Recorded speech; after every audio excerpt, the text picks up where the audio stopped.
Well, the Trump administration has lifted a federal hiring freeze. It was part of his plan, Trump's plan, that is, to downsize the government, but has had some rather unintended consequences over the past couple of months, as Andre-Pierre du Plessis explains. Federal government employee hiring freeze. Shortly after taking office, Donald Trump imposed an executive order preventing the government from hiring workers. It formed part of his campaign promise to drain the swamp. We're going to drain that swamp. Overhauling the way Washington, D.C. works with fewer and more productive workers. By doing so, Trump would make more money available to other areas of government. This is the message the president wanted to send to the public, to the press, to Capitol Hill.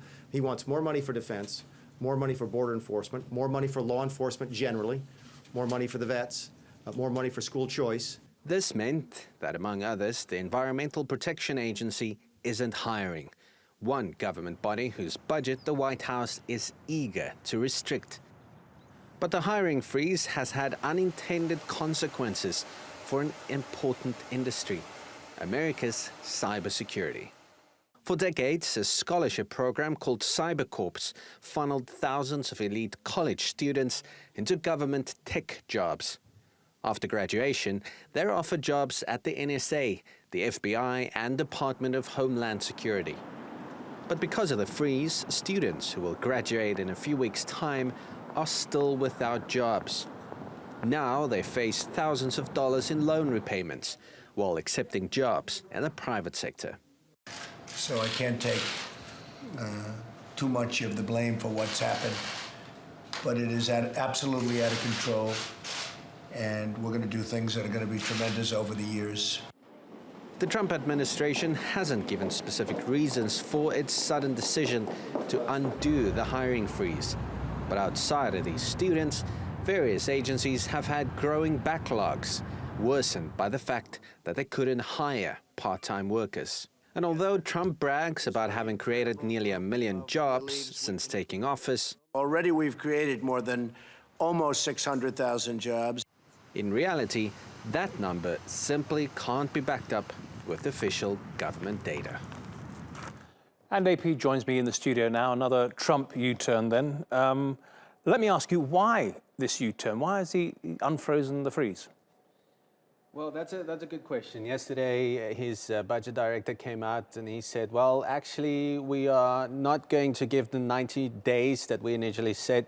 We're going to change this. But what we still expect from agencies is that they now have to submit plans in July to say, this is how we're going to streamline our departments. This is how basically we're still going to let people go. This is how we're going to lay off people. So, you know, again, just like all the other executive orders that Trump signed, they didn't really tell the rest of U.S. government to say, this is the letter, this is what we expect you to do. So when he signed this executive order back in January, people were left to interpret this however they thought they should have. Really, as in previous occasions, done his homework thoroughly enough to make sure it didn't come back to bite him. Exactly. I want to get into one of the points that you raised in your report there, where you have these genius young students going to these top colleges, and in return for scholarships, they are then obliged to work for the US government, whereas otherwise they'd walk into very high-paying jobs with some of the top tech firms. Yes. How does this affect that? Yes, so these are elite students. These are people who go and study computer science, for example. So get scholarships from government, say $100,000 a year. And in exchange, every year that you get scholarship money from the government, you promise to work for them, whether that's the FBI. But now, this is a very critical time in the US. Most people graduate in May, in the springtime in the US. And, these departments who initially said, oh, you can come and work for the FBI, they're not quite sure what to do next or whether they should take them on, whether they can actually still make those job offers because of this hiring freeze. I see, so more uncertainty, really, AP. Well, thank you so much for that.